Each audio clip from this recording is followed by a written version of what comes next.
Good morning, guys. We're going to be doing chapter 10 of Frindle. Make sure tomorrow you listen to chapters 6 through 10 for your test on Friday, okay? All right, let's get started. Chapter 10, Freedom of the Press.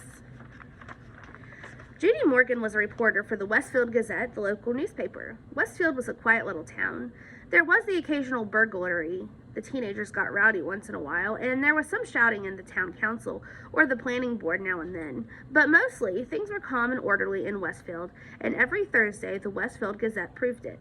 Ted Bell sold advertisements for the paper, and he had a daughter in 4th grade at Lincoln Elementary. He told Judy that a bunch of 5th graders were making trouble and were not obeying teachers anymore, that there was something about a secret code word that they were all using. And half the students had been kept after school one day last week, including his own little girl. The only other story Judy was working on was about 18 new trees that were going to be planted along East Main Street. The trees could wait. This thing at the elementary school sounded like a real story. So Judy Morgan showed up at Lincoln Elementary School at 3 o'clock the day after Mrs. Chatham had been to visit Nick's parents. The sign on the door said, "All visitors must report to the office," and she did. On the bulletin board outside of the office, Judy saw Mrs. Granger's notice about the punishment for using the word frindle. She stepped back 2 paces, aimed her camera at the notice, and snapped a photo. She read the notice once more and then stepped into the office. Mrs. Freed, the school secretary, looked up and smiled. "May I help you?" "Yes, I'm sure you can. My name is Judy Morgan and I work for the Westfield Gazette. I'd like to know about the poster outside the office, the one about the word frindle. Who should I talk to?" Mrs. Freed stopped smiling. She was sick and tired of anything to do with that word. For the past week, her phone had been ringing off the hook. If it wasn't a parent complaining about a child who had to stay after school, it was someone from the school board trying to get in touch with Mrs. Chatham or Mrs. Granger. Mrs. Freed pursed her lips and narrowed her eyes and said, "You'll have to speak with the principal. Let me see if Mrs. Chatham is free." She was. There isn't a principal alive who won't find the time to talk to someone from the local newspaper. The reporter was invited into Mrs. Chatham's office. Judy noticed right away that the principal was not comfortable talking about this stuff. When asked about the poster outside the office door, Mrs. Chatham laughed and said, "Oh, that? It's nothing really. Some kids have been playing a prank, and it was time to put a stop to it." The principal's laugh sounded phony to Judy Morgan. "And did that notice put an end to the prank? I heard that a lot of children were kept after school last week. Would you tell me a little bit about that? Parents would like to know what's going on." Mrs. Chatham looked like a kid who had been sent to the principal's office.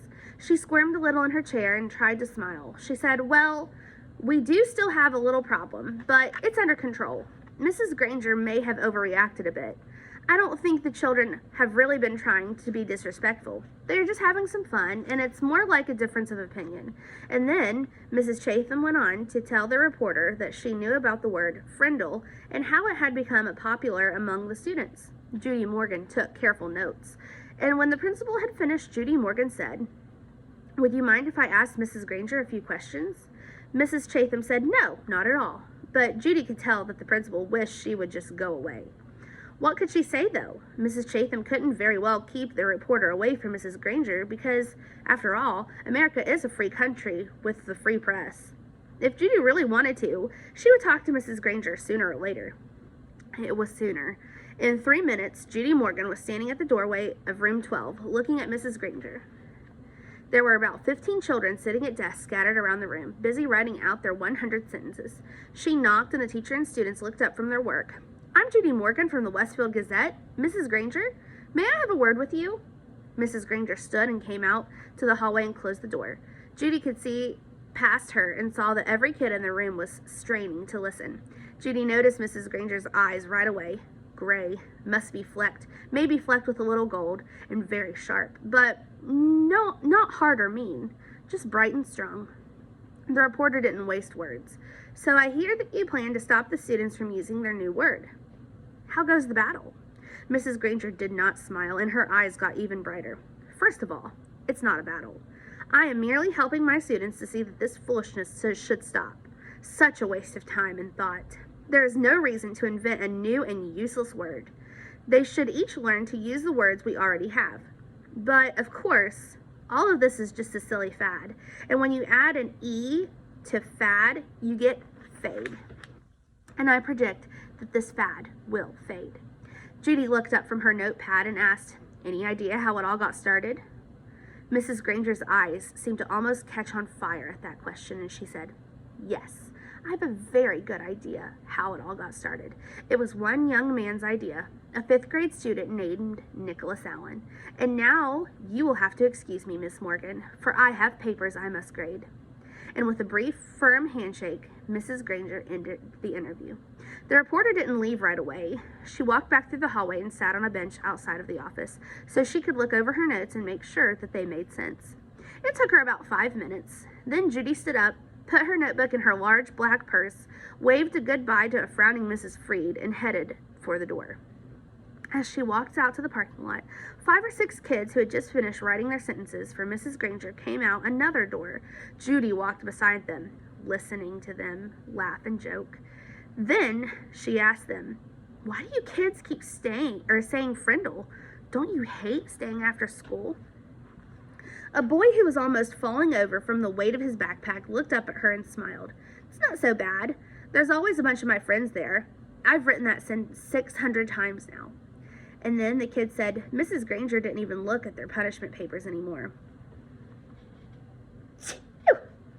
Sorry. And the kid said, "Mrs. Granger didn't even look at their punishment papers anymore. They were sure because where you were supposed to write, 'I am writing this punishment with a pen,' everyone was writing the word Frindle every 4th or 5th sentence. And Mrs. Granger hadn't said anything. One girl bragged that she had written the word Frindle 45 times on her sheets today. She grinned and said, 'That's a new record.' And this boy named Nick," Judy asked, "has he had to stay after school too?" The kids giggled, and a tall boy with reddish-brown hair and glasses said, "Mrs. Granger has kept Nick after school so much that everyone thinks she wants to adopt him." The reporter smiled and said, "Do you think I could find Nick and talk to him this afternoon?" The boy looked at Judy for a second and then said, "I don't think Nick would want to talk with you right now. He might say something stupid and get himself in trouble." Then he grinned at his friends. The kids laughed and poked and punched each other and headed off down the block. Judy drove back to her office and started writing.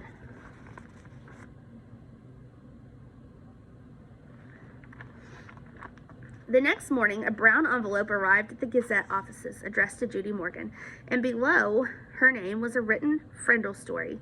When Judy opened it, there was a class picture, the 5th grade at Lincoln Elementary School. Mrs. Granger and the 6 other teachers were standing at the ends of the rows, and the kids were dressed neatly, hair all combed. But there was something odd about the picture. The reporter looked closely and saw that each kid was holding up a pen, and each little mouth was puckered in the same way. She was puzzled for a second, but then she said softly, "Of course, they're all saying Frindle." Written on the back of the picture was in neat cursive was 3rd row, 5th from the left. Judy looked at the picture, and there she saw the same grinning red-haired boy with glasses that she had talked to in the school parking lot yesterday. She chuckled and said, "Well, well, well, pleased to meet you, Mr. Nicholas Allen." All right, so that was chapter 10. So now you've heard chapters 6 through 10. Your question of the day is, what makes you feel brave? You should all have a different answer. So let me know in a private chat, and I will see you guys soon. Bye.